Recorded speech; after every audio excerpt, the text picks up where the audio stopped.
శ్రీమాత్రే నమ. జై గురు దత్తాత్రేయ నమ. ఈ వీడియోలో మనం మేషరాశి వారికి వారి జీవితంలో ఉన్నత స్థాయికి రావాలంటే ఏ గ్రహాలు అనుకూలించాలి, బలంగా ఉండాలి, అదే జీవితంలో వారు ఎదుగుదల లేకుండా పతనం చెందుతున్నారంటే దానికి ఏ గ్రహాలు కారణమవుతున్నాయి, ఆ కారణమైన గ్రహాలకు మనం ఎటువంటి పరిహారాలు చేసుకుంటే జీవితంలో మనం అభివృద్ధి చెందుతామన్న విషయాన్ని ఈ వీడియోలో పరిశీలించే ప్రయత్నం చేద్దాం. మేషరాశి అంటేనే అది జలరాశి, అగ్నితత్వ రాశి. అంటే వీళ్ళు ఉన్న చోట కాకుండా జీవితంలో వేరే చోటకి మారిన తర్వాత జీవితంలో అభివృద్ధి చెందడం జరుగుతుంది. అంటే ఒకే ప్రాంతంలో స్థిరంగా ఉండకుండా ఒక వేరే ప్రాంతానికి మైగ్రేట్ అవ్వడం వల్ల, అలాగే అక్కడి నుంచి వేరే చోటకి మైగ్రేట్ అవ్వడం, అంటే వీళ్ళ జీవితంలో ఎక్కడ వీరికి అనుకూలంగా ఉంటుంది, వీరికి ఆ ప్రదేశంలో గౌరవప్రదంగా వీళ్ళకి అనుకూలంగా ఉన్నప్పుడు మాత్రమే వారు ఆ జీవితం ఆ ప్రదేశంలో ఉంటారు. ఏమాత్రం ఇబ్బంది కలిగినా వేరే చోటకు మారి అక్కడ మళ్ళీ కొత్తగా వ్యవహారాలు కానీ జీవన విధానాలు కానీ ప్రారంభించే ప్రయత్నం చేస్తారు. అంటే ఒకే చోట ఉండి నష్టపోయినా ఇంకా ఎదురు చూద్దాం, ఇంకా ప్రయత్నం చేద్దాం అన్నటువంటి ప్రయత్నం చేయకుండా తొందరగా మార్పుని అంగీకరించే రాశివారు మేషరాశి వారు. అలా అంగీకరించినప్పుడు మాత్రమే వీళ్ళు జీవితంలో అభివృద్ధి చెందే అవకాశం ఉంది. సో ఒక విధంగా ఈ రాశికి కుజుడు ఆధిపత్యం వహిస్తుంటాడు. అంటే కుజుడు ఈ రాశికి అధిపతి. అలాగే రవి గ్రహం సూర్య భగవానుడు ఈ రాశిలో ఉచ్చస్థితి పొందుతూ ఉంటాడు. సో అలాగే శని భగవానుడు ఈ రాశి యందు నీచబడి ఉంటాడు. అంటే దీన్ని బట్టి ఏం తెలుస్తుందంటే జాతకుడు స్వతంత్ర వృత్తిని ఎన్నుకుంటాడు, లేదా రాజకీయ రంగంలో కానీ ఉన్నత స్థాయి ప్రభుత్వ ఉద్యోగంలో చేయడానికి ఇష్టపడతాడు తప్ప సబార్డినేట్ సర్వీసులు కానీ ఒకరి కింద పని చేయడం కానీ ఇష్టం ఉండదు. అలాగే ఒకరు చెప్పినది విని దాని ప్రకారం నడుచుకోవడం కానీ దాని ప్రకారం జాబ్ వృత్తి చేయడం కానీ వీళ్ళకి ఇష్టం ఉండదు. అంటే వీళ్ళ పైన ఎవరు ఉండకూడదు, వీళ్ళకి పని చేయమని ఎవరు కూడా ఆజ్ఞ ఇవ్వకూడదు. వీళ్ళకి నచ్చిన విధంగానే జీవితంలో ముందుకు వెళ్తారు. నచ్చితే ముందుగా ఇమీడియట్గా చేస్తారు, లేదు తర్వాత చేద్దాం తర్వాత చూద్దామంటే అది ఆ పని ఇంచుమించుగా వాళ్ళ దగ్గర అవనట్టుగానే అర్థం చేసుకోవాలి తప్ప మళ్ళీ రెండోసారి వాళ్ళకి అడగకూడదు, విసిగించకూడదు కూడా. ఆ విధంగా ఉంటారు. కుజుడు ఎంత బలంగా ఉంటే ఈ రాశి వారి జీవితంలో అంత అభివృద్ధి చెందుతారు. ముఖ్యంగా కుజుడు దశమ స్థానంలో అంటే మకర రాశిలో ఉచ్చస్థితి పొందుతాడు.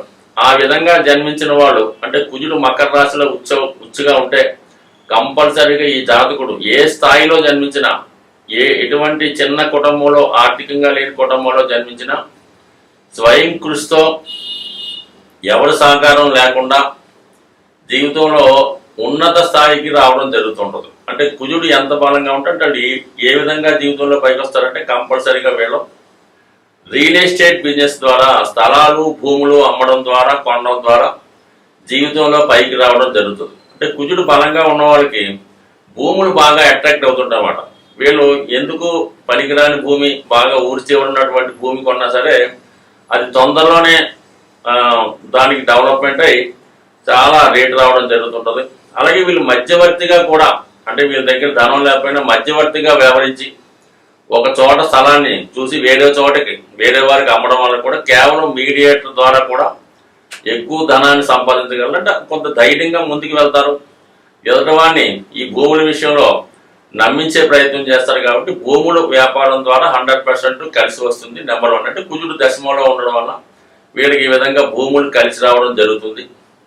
అంటే వీళ్ళు ఒక పని స్టార్ట్ చేశారంటే చిన్నగా ఏదైనా ఒక సెంటు భూమి కొన్నా లేదంటే ఒక స్థలం అమ్మి పెట్టినా ఇంకా అలాగే ఇంప్రూవ్మెంట్ అవుతుంటుంది. అంటే ప్రారంభమే ఆలస్యం తప్ప ప్రారంభించారంటే అలా నెలకి 2 నెలలకి 3 నెలలకి సంవత్సరానికి కూడా ఖచ్చితంగా అభివృద్ధి చెందుతుంటారు. ఇక రెండవ స్థాయి ఉద్యోగంగా ప్రయత్నించుకోవాలంటే వీళ్ళు యూనిఫార్మ్ రిలేటెడ్, అంటే వీళ్ళు ముఖ్యంగా పోలీస్ డిపార్ట్మెంటు, అది సెంట్రల్ గవర్నమెంట్ కానీ స్టేట్ గవర్నమెంట్ కానీ పోలీసుకి సంబంధించినటువంటి అన్ని వృత్తులు, మిలిటరీకి సంబంధించినవి, అలాగే ఎయిర్ ఫోర్స్ సంబంధించింది ఏదైనా సరే ఒక యూనిఫారం ధరించి రక్షణ శాఖలో, అలాగే భూమిని రక్షించడం అంటే దేశాన్ని రక్షించేవాళ్ళు, ఆ న్యాయాన్ని కాపాడేవాళ్ళు ఈ విధంగా ఏంటంటే రక్షణ శాఖలో బాగా రాణించగలుగుతుంటారు. అది ఈవెన్ కుజుడు యొక్క బలాన్ని బట్టి అది హోంగార్డ్ దగ్గర నుంచి డిఐజీ వరకు కూడా స్థానం ఉంటుంది. కుజుడు 10వ స్థానంలో మకరంలో ఉంటే కంపల్సరీగా ఉన్నత స్థాయి ఉద్యోగంలో చేరుతుంటారు. అదే కర్కాటక రాశి లాంటి స్థాయిలో కొద్దిగా వీక్గా ఉంటే ఒక సాధారణ స్థాయిలో చిన్న స్థాయిలో ప్రవేశించి వారి స్థాయిని బట్టి నెమ్మది ఎదగడం జరుగుతుంటుంది. సో ఏదైనా కుజుడు బలం బట్టి మాత్రం వీళ్ళ యొక్క వృత్తి నిర్ణయించడం జరుగుతుంది. అలాగే సూర్య భగవానుడు అలాగే కుజుడు ఈ లగ్నానికి ఈ రాశికి ఎంత ఇంపార్టెంటో ఈ రాశి యందు ఉచ్చస్థితి పొందుతున్నటువంటి శని భగవాన్ ఉచ్చస్థితి పొందుతున్నటువంటి రవి కూడా అంతే ప్రాతినిధ్యం వహించడం జరుగుతుంది. రవి బలాన్ని బట్టి రవి స్వక్షేత్రంలో ఉచ్చులో ఉన్న అంటే ఈ కుజుడి యొక్క రాశి అంటే మేషరాశిలో ఉచ్చులో ఉన్న లేదంటే సింహరాశిలో ఉన్న 100% ఈ రాశి వారు రాజకీయ రంగంలో లీడర్షిప్ క్వాలిటీస్ కలిగి ఉండి ఉన్నత స్థాయి ప్రభుత్వ ఉద్యోగంలో కానీ లేదంటే రాజకీయ రంగంలో కూడా బాగా రాణించగలుగుతూ ఉంటారు. రవి సింహరాశిలో ఉన్నప్పుడు సాధారణంగా స్టేట్ గవర్నమెంట్ అంటే రాష్ట్ర ప్రభుత్వ సంస్థల్లో బాగా రాణించగలుగుతుంటారు. అదే ఈ సూర్య భగవానుడు మేషరాశిలో ఉన్నప్పుడు సెంట్రల్ గవర్నమెంట్ సంబంధించిన వృత్తుల్లో బాగా రాణించగలుగుతుంటారు. సో అందువల్ల రవి మేషంలో ఉన్నప్పుడు వాళ్ళు సెంట్రల్ గవర్నమెంట్ సంబంధించినటువంటి సర్వీసులు జాబులు ప్రయత్నం చేస్తే అందులో బాగా రాణించగలుగుతుంటారు. అంటే రవి అది నీచబడి ఉంటే అది తులారాశిలో నీచబడి ఉన్నా కూడా ప్రభుత్వ రంగ సర్వీస్లో అభివృద్ధి ప్రవేశం ఉంటుంది. కానీ చిన్న స్థాయిలో ఉద్యోగంలో చేరి అంచెలంచెలుగా వెతకవలసి ఉంటుంది తప్ప ఒకేసారి అధికార హోదాకి రాలేకపోతుంటారు. ఆ విధంగా జరుగుతుంటుంది. దాని తర్వాత ఏంటంటే మేషరాశి వారికి అత్యంత ఇంపార్టెంట్ అయిన గ్రహం కూడా శుక్ర గ్రహం.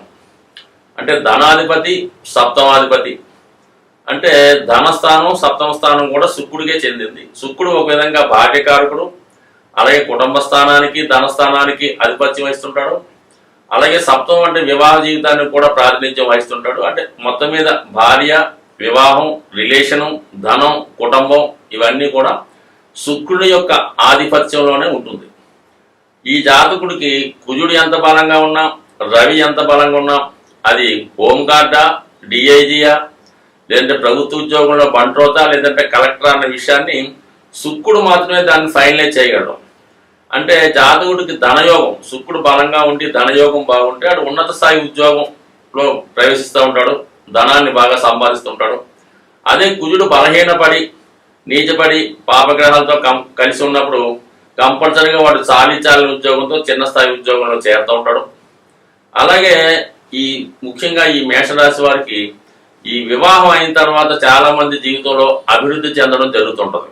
అటు ధన సప్తమ స్థానం యాక్టివేట్ అవ్వడం వల్ల మరి మేషరాశి వారికి వివాహం తర్వాత భాగ్యోదయమై జీవితంలో ఖచ్చితమైన అభివృద్ధి సాధించడం చాలా జాతకాల్లో పరిశీలించడం జరుగుతుంటుంది.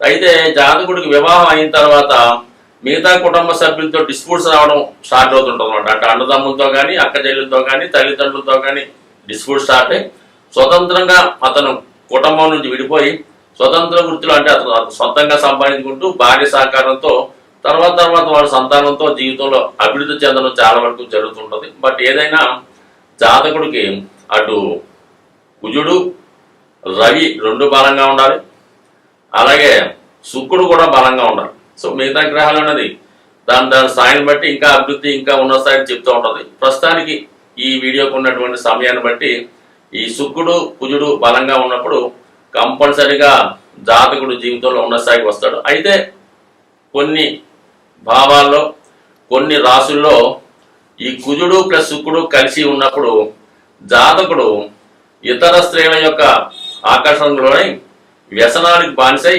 అంటే స్త్రీ యొక్క ఆకర్షణలోనే ఆ యొక్క ఆకర్షణలో జీవితంలో సంపాదించిన ధనాన్ని పేరు ప్రఖ్యాతుల్ని పోగొట్టుకోవడం జరుగుతుంటుంది.